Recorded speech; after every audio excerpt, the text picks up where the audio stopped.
Britain's royal palaces. Symbols of power. Royal palaces are the bricks and mortar embodiment of what it means to be royal. And prestige. To see it is to believe it. It's a veritable feast for the eyes. Packed to the rafters with incredible secrets.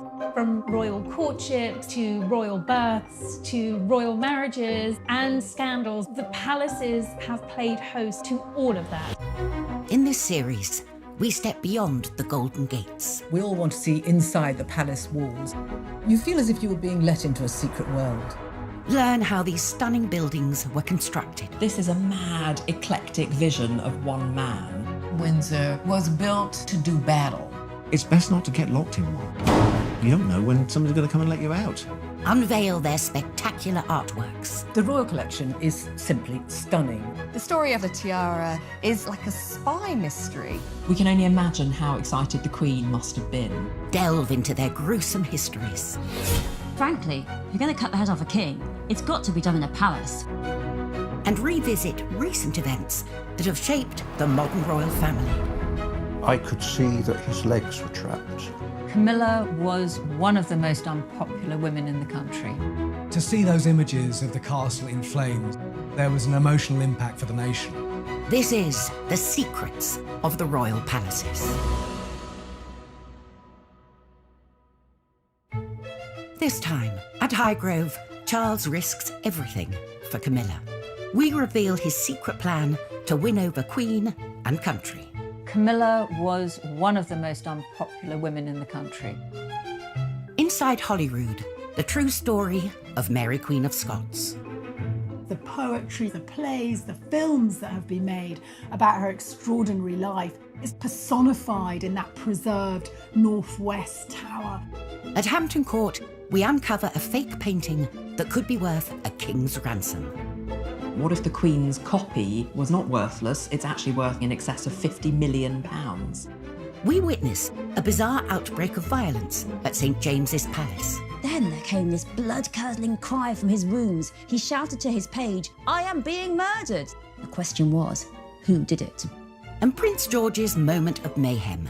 We dig into the archives to discover he's not the first royal to behave badly on the balcony.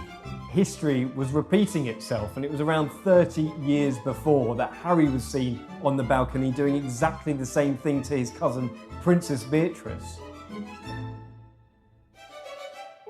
The royal family have a palace for every occasion. Windsor, a castle steeped in a millennium of royal history, still in use today. Buckingham Palace, the majestic official home of the monarchy. And then there are private residences, like Prince Charles's country retreat, Highgrove. Charles bought the Gloucestershire estate in 1980 and turned it into a family home, an organic oasis. I think the grounds are what's important in Highgrove, and it's where Charles has invested a huge amount of his energy and identity. But behind the public images of a happy family, domestic disharmony was brewing. Camilla lived just half an hour down the road. Camilla Parker Bowles was famously the other woman, the woman of whom Diana said there are 3 people in our marriage, so it was a bit crowded. Camilla was this scarlet woman that pretty much the whole nation hated. When Charles and Diana separated, Camilla quickly became a regular at Highgrove. Charles's public affair and messy divorce had damaged the monarchy. And following Diana's tragic death in 1997, the family hit a new low. People were devastated by Diana's death, and they blamed Camilla. Camilla was one of the most unpopular women in the country. And the Queen, it seemed, blamed Camilla too, steadfastly refusing to acknowledge her. The Queen was distancing herself from this woman to protect the integrity of the crown and to support the throne. She was a dangerous, destabilizing influence on the throne. And so started a tale of 2 palaces at war over this one seemingly irreconcilable issue. At Buckingham Palace, the position was clear. Camilla was not welcome. But at Highgrove, Charles was determined to follow his heart. A rift developed that threatened the future of the monarchy. Camilla was, as he famously put it to one of the Queen's aides, non-negotiable. Charles hired a new PR guru and embarked on a mission to change public perceptions. Outdoorsy Camilla was given a fashion makeover. She started to wear skirt suits. Her hair was styled. These small things just began to build this image of an appropriate royal companion. Charles began to be seen out with Camilla. The tide of public opinion was turning, but the palace would not be so easily swayed. There were some quite senior figures at Buckingham Palace who wanted no Camilla at all, ever. It was absolutely vital that his mother should accept her, and it was also absolutely vital that the British public should accept her. A full-blown constitutional crisis was brewing. In 1998, Charles's 50th birthday became key. A number of events were planned, and the guest lists would be telling. Up first, at Buckingham Palace, a formal reception hosted by the Queen. But Camilla was excluded. Camilla wasn't invited. The royals are quite into this no ring, no bring rule. If you're not actually married or at least engaged to someone, they're not generally invited to big royal family events. Everything at that time was viewed by Charles as a snub. They viewed any setback with considerable hostility, and they blamed it on the courtiers, the people around the Queen, who were unprepared to change. Then at Highgrove, on Charles's actual birthday, there was a private party. Camilla, by now very much at home there, played hostess. The Queen and Prince Philip stayed away. I think the fact that the Queen didn't go is quite significant. She felt she was being boxed in and pushed into something by Charles's media handlers. She knew at some stage she and Camilla would have to break bread, but it was too soon. It's been said Prince Charles was particularly hurt by the Queen not attending that party. Charles was desperate to break the deadlock. He wanted to engineer a meeting away from prying eyes. Highgrove would be the perfect location if he could get the Queen to accept. 2 years later, he saw his chance. In 2000, Charles held a birthday party for his cousin, King Constantine of Greece, and he invited the Queen. He also invited Camilla, and the Queen knew perfectly well that Camilla would be at the party. It wasn't at Buckingham Palace or Windsor or Sandringham. It was at Charles's favourite place. The party was to be at Highgrove, where Camilla was by now completely at home.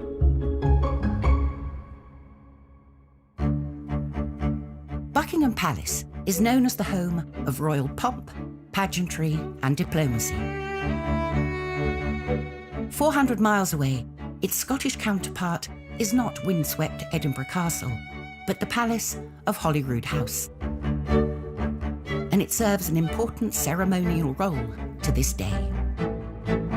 Holyrood is perhaps one of the great forgotten palaces. It's the seat of the Scottish First Minister, but it in fact is a royal palace.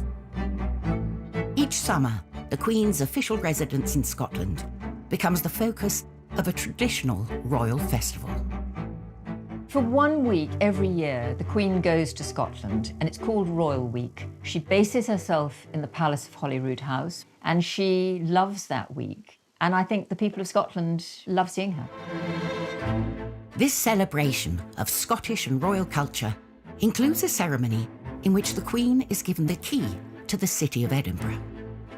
But behind all the fun, the backdrop has always struck me as vaguely terrifying, because you're looking at a massive building with enormous buttressed angled turrets and small windows, parapets. It is a castle. It's called a palace, but in fact it's a defended building. It's got all the paraphernalia of a Bram Stoker Gothic novel. In the shadow of this imposing structure lies a majestic ruin, dating back to 1128, that holds a clue to Holyrood's humble beginnings. Holyrood Palace was built next to a once thriving abbey church. It's a great medieval building one of the primary churches of Scotland, named after the Holyrood, after the Holy Cross. The abbey grew over the centuries and had a guest house when members of the royal family visited, but over time, as the power of the church was dwarfed by that of the state, the abbey's role dwindled and the site as a royal residence increased. By 1501, the abbey became such a popular destination for visiting royalty that a palace was built directly in front of it. Over time, monarchs came and went, and the palace was renovated and rebuilt. When you arrive at Holyrood House, you are presented with an image of unity. The thing is, it wasn't one unified building campaign. Two towers dominate the structure. They may look like twins, but under closer inspection, they reveal architectural secrets. You notice that on the left, there are heraldic panels set in the walls, and you've got a gun placement. On the right, all the windows are nice and neat, and instead of being fired at, you've got a neat front door with a fan light that offers you a way in. There are two very different things happening at the two phases of construction there, and it tells a big story about Scotland's history. While the southwest tower was part of a later makeover, the heavily defended original tower was built in the reign of James V of Scotland, when the threat from across the border was very real. England was never far from war with Scotland. Well, who's sitting down in England who has real ambitions and designs on the Scottish throne? None other than Henry VIII. So this is a place that has to not only look after itself as a building, but also the monarchy within it. And so the construction of this thing as a defensible set of chambers, they come from the late 1520s, early 1530s, about the same time that Henry VIII built St James's Palace. Yes, in comparison with other royal residences, it's pretty brutish. It's there for a function, to protect the monarch, for goodness sake. And does it really look that hardcore when you compare it to Edinburgh Castle up there, exposed in the old town on a great lump of rock? No, give me Holyrood any day. Coming up on Secrets of the Royal Palaces, at Holyrood, Mary Queen of Scots' chambers are the scene of a bloody murder. It's where tourists flock. It's very much at the heart of the story and testament to the significance of that period of history. And could Charles break the deadlock between the Queen and Camilla at his Highgrove summit? The Queen is a lady of very few words. And I think that she would be very guarded at first with Mrs. Parker Bowles.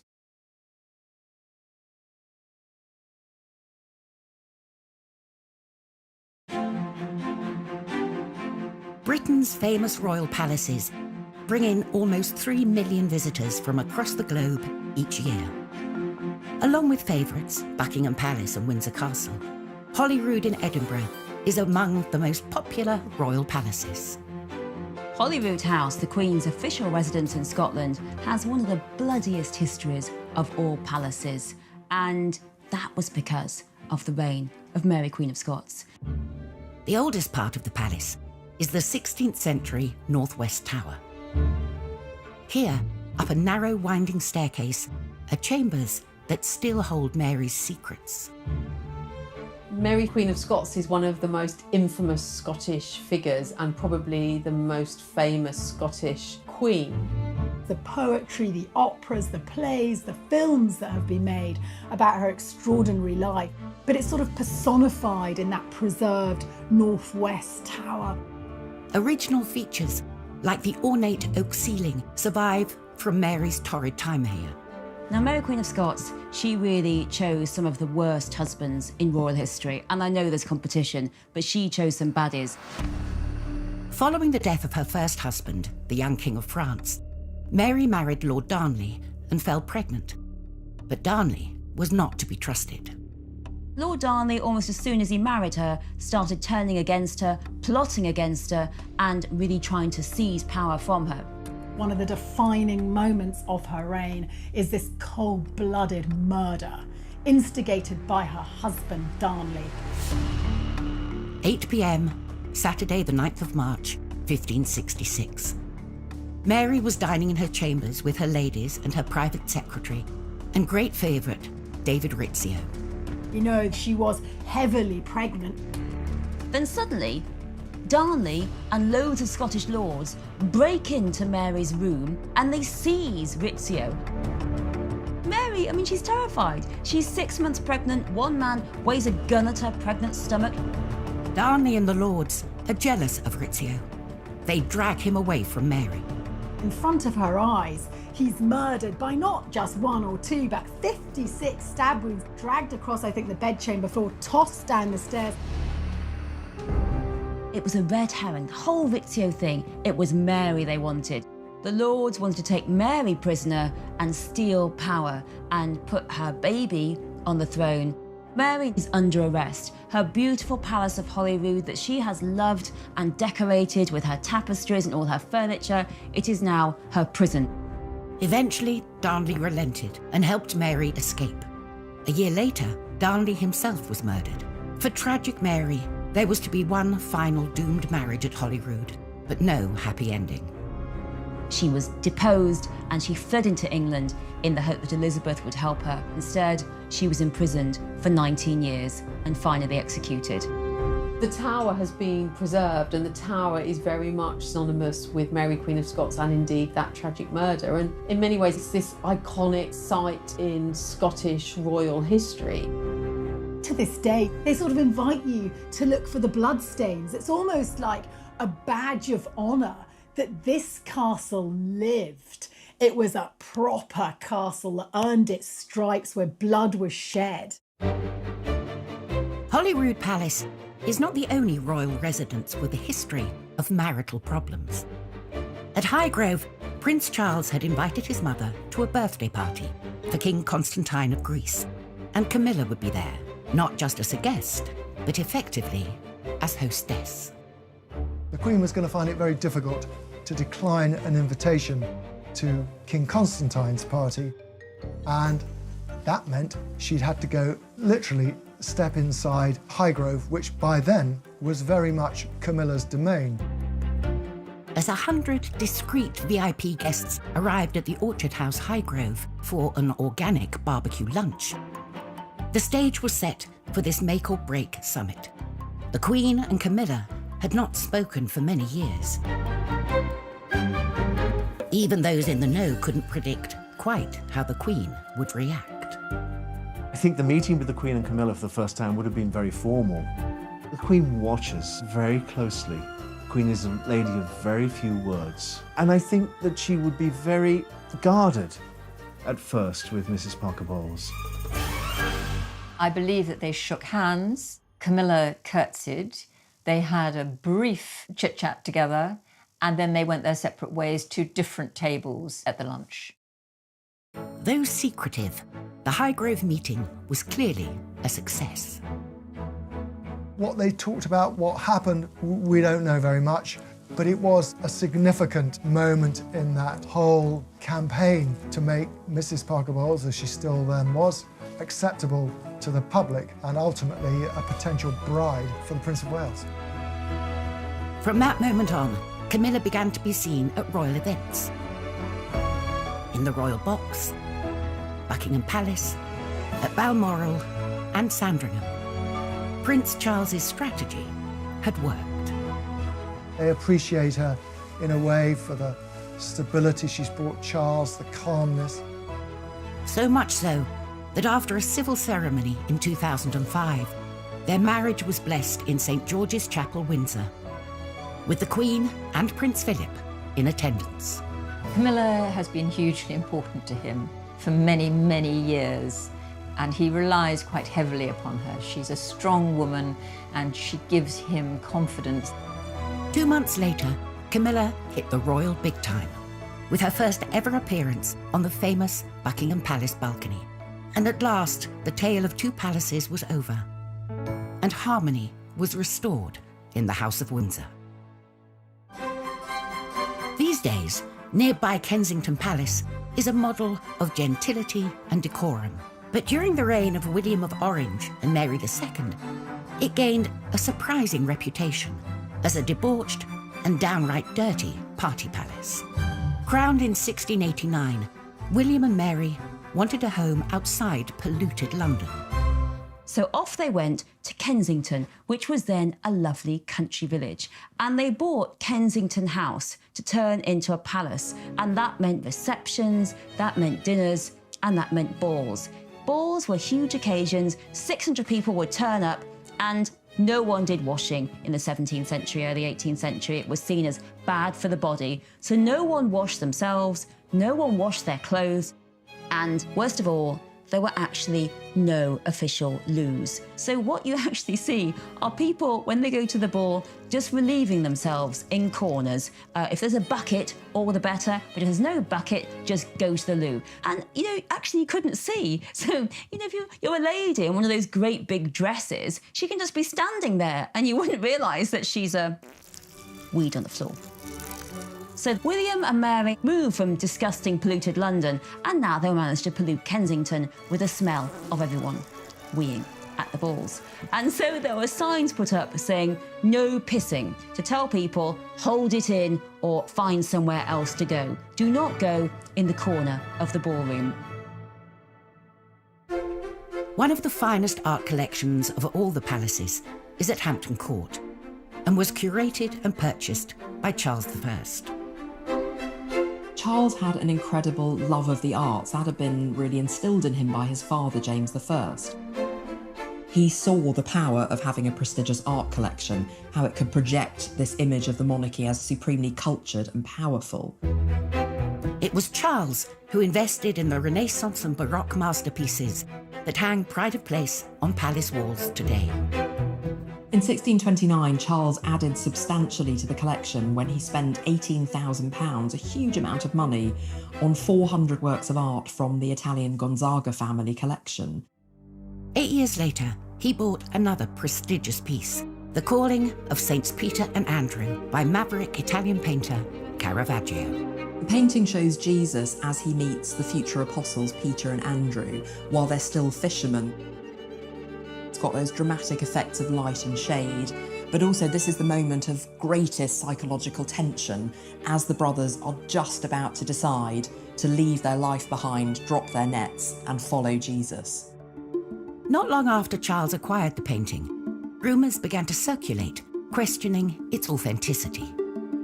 Charles I bought this painting, believing it was an original Caravaggio, and perhaps because it was such a good picture, it was copied at the time.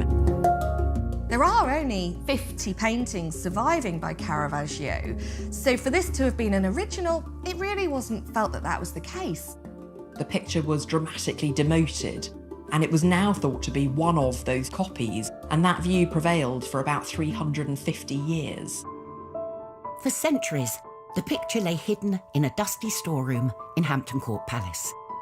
Until one day, something changed. The story goes back to 1987 when an Italian curator suddenly asked a bold question: what if the Queen's copy was in fact the lost original? The painting was taken in for conservation work. It was very dirty. There were layers and layers of varnish that had built up. It took 6 years of detailed conservation work to find an answer. On closer inspection, evidence mounted. Could this be the lost original? Caravaggio was quite unusual. He would paint straight onto the canvas, but he would etch in an underdrawing. And as the conservators looked closely, they could see around the face that these etched lines were there. There's the speed and the confidence of the brush strokes, which mean that this must be the real deal. It's got a real energy to it that a lot of his contemporaries just weren't able to match. This had to be a Caravaggio. The palace had unearthed a rare art treasure, and their findings stunned the art world. Suddenly, in 2006, there's a dramatic announcement. The painting really is by Caravaggio, and it's not worthless. It's actually worth probably something in excess of £50 million. This was a really incredible discovery. It's the sort of thing that only happens once or twice in a generation. We can only imagine how excited the Queen must have been. The idea that a Caravaggio painting was hidden in plain sight, it's a dream come true. Coming up, we discover the mysterious origins of Windsor Castle's Order of the Garter. For me, the Order of the Garter always stirs up memories of the Da Vinci Code and Dan Brown, secret sect. And inside Holyrood, everything is not what it seems. Suddenly, you're in a different world than what you saw outside. It opens you up to a world of 17th century confidence and extravagance.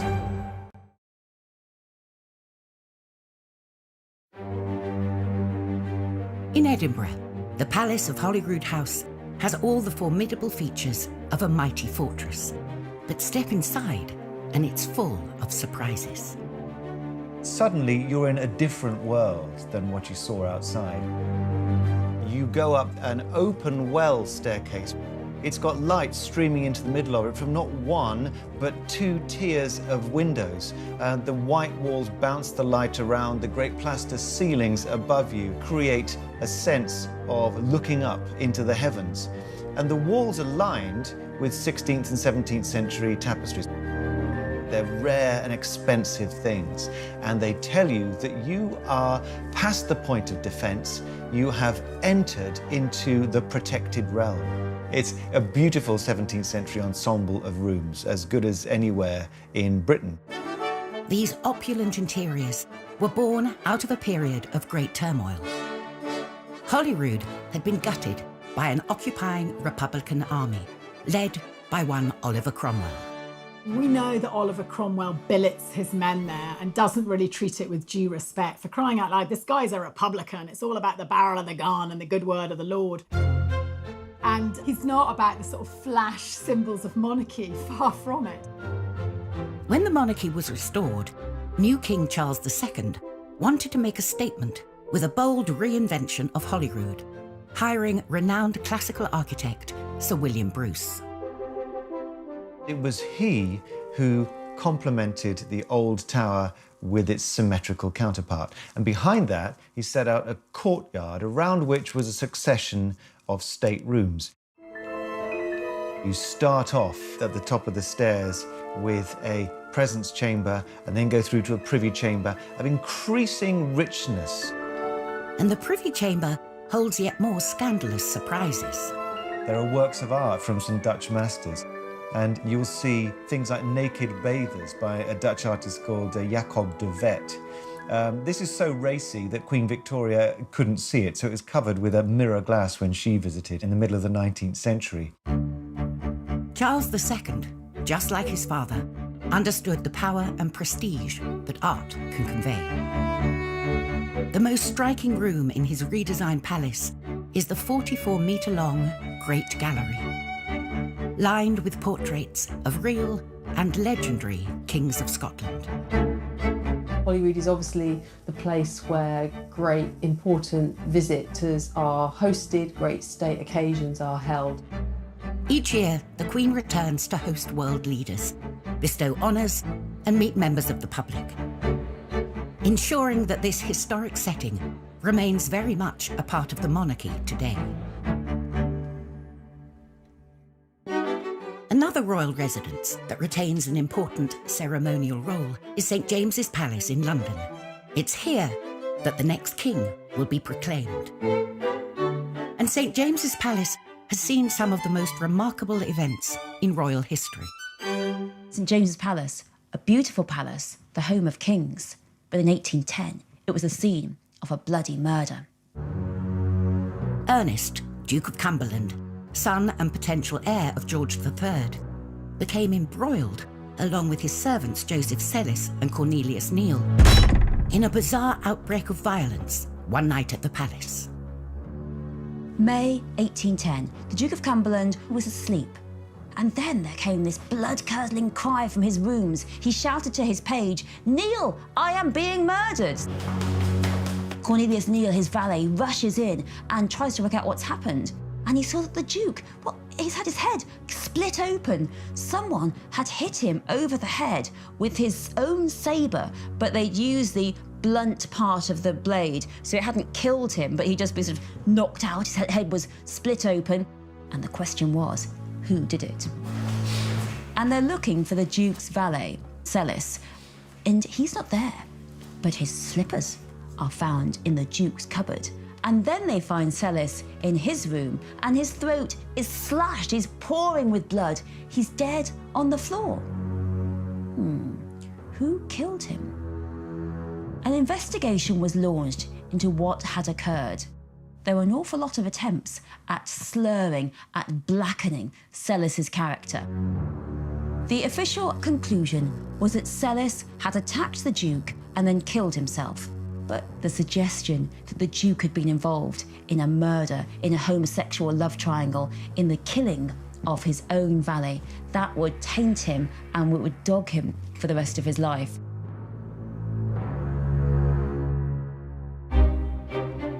Historically, being a monarch or heir to the throne was a risky business. And so kings, like Edward III at Windsor, surrounded themselves with strong walls and loyal men. In 1348, Edward, who was obsessed with Arthurian legends, founded the most noble order of the Garter, a mysterious brotherhood of knights that lives on to this day. The Order of the Garter is the highest order of chivalry in England, and in fact it's the oldest order anywhere in the world that's been in continuous existence. It's a group of 24 people who are fiercely loyal and swear to protect the king and country. The rituals of this ancient order have been passed down through the generations. Every year, on the traditional Garter Day, the Queen, knights and ladies process through Windsor Castle to St. George's Chapel to attend a special service. It's members of the royal family dressing up in the most ridiculous costumes, with hats, with feathers, processing down to Windsor Castle. It is a picture opportunity for the wives mainly, like Camilla and Kate, to laugh at their husbands. Beyond the pomp and pageantry, what does it actually mean to be a Knight of the Garter? I don't think we really, as a nation, have much idea of what it's all about. For me, the Order of the Garter, I don't know quite why, it always stirs up memories of the Da Vinci Code and Dan Brown, secret sect. Since the earliest records of the order were destroyed by fire, little is known about its true origin and purpose. The spiritual home of the order has remained St. George's Chapel, Windsor. The banner of every living member is displayed here. These are the flags of the knights and ladies of the Order of the Garter. Now, when a new knight or lady gets invested, they get given their own heraldic flag. Today, the Queen chooses members from a variety of backgrounds in recognition of their public service. And new banners are drawn up by the College of Arms. The flags are 5 foot square, they are all handmade and meticulously hand-painted, and they're full of personal symbols that relate specifically to the history and life of the person who's just been brought into the order. Mary Peters, for instance, who won the pentathlon in the 1972 Olympics, has the Olympic rings in the centre of her flag. John Major has a portcullis, the symbol of the Houses of Parliament, and on top of that are 3 cricket balls to reflect his passion for the game. The 24 loyal knights and ladies are joined in the order by another very select group.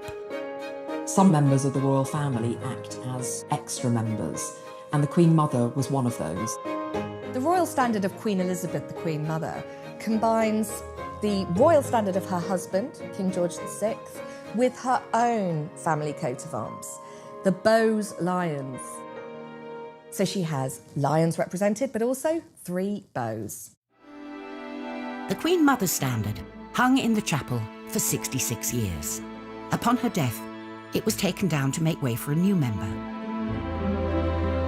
Prince Charles, who was particularly close to his grandmother, couldn't bear to be parted from it. Anyone who goes to Clarence House, one of the first things that they will see as they come in through the front door is the banner hanging there. Every time he saw it, it would act as a reminder of his beloved grandmother. And so this national treasure continues to fly inside its new palace home.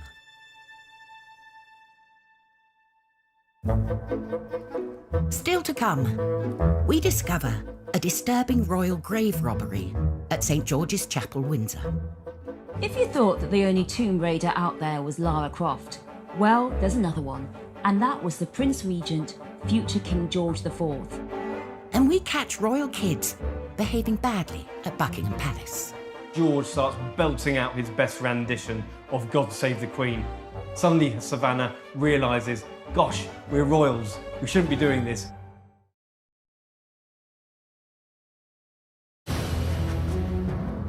Royal palaces are places of sanctuary for kings and queens in life and in death. St George's Chapel at Windsor Castle is the burial site of 10 monarchs. This number includes Charles I, who was executed. But the final resting place of his severed head remained a mystery. Until 1813, when the Prince Regent embarked on a quest for answers.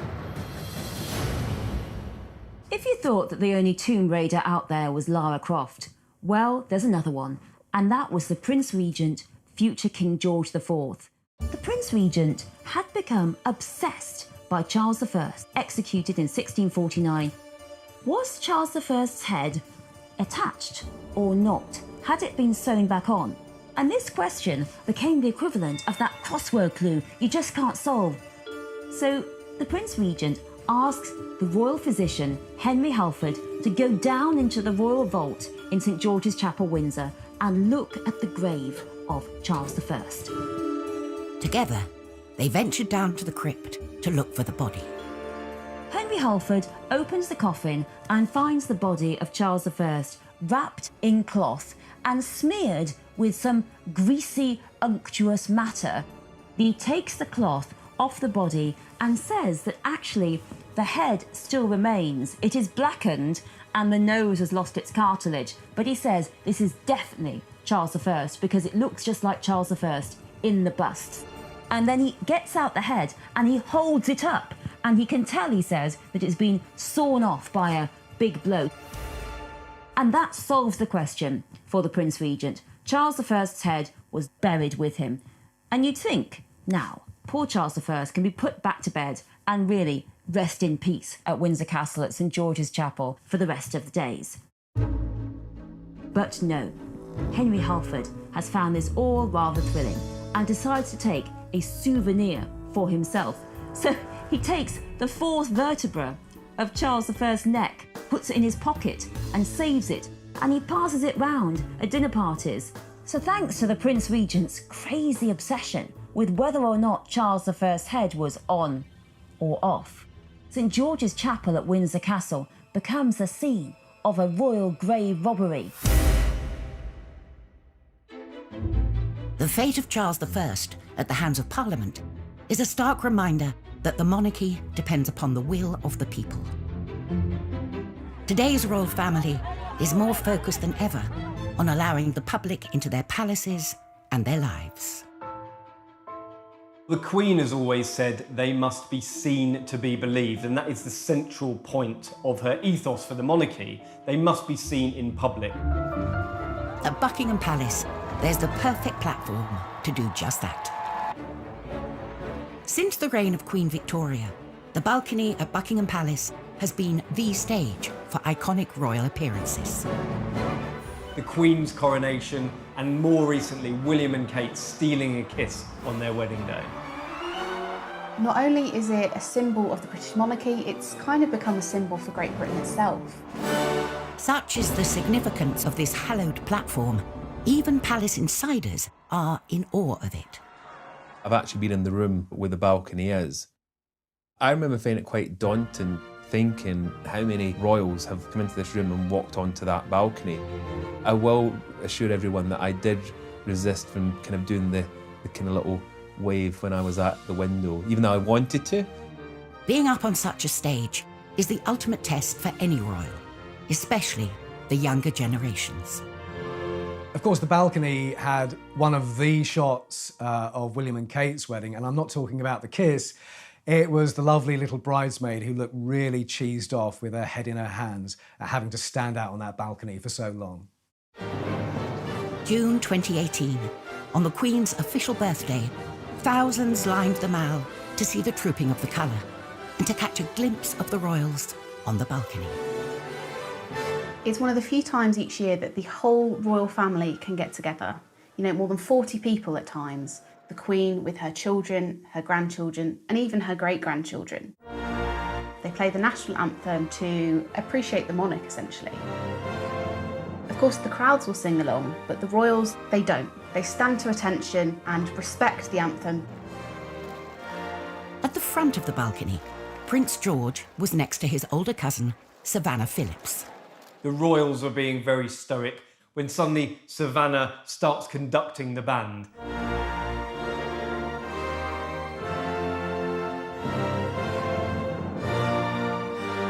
Suddenly George starts belting out his best rendition of God Save the Queen. Prince George started to sing along. He's clearly been learning the words. Suddenly Savannah realises, gosh, we're royals, we shouldn't be doing this.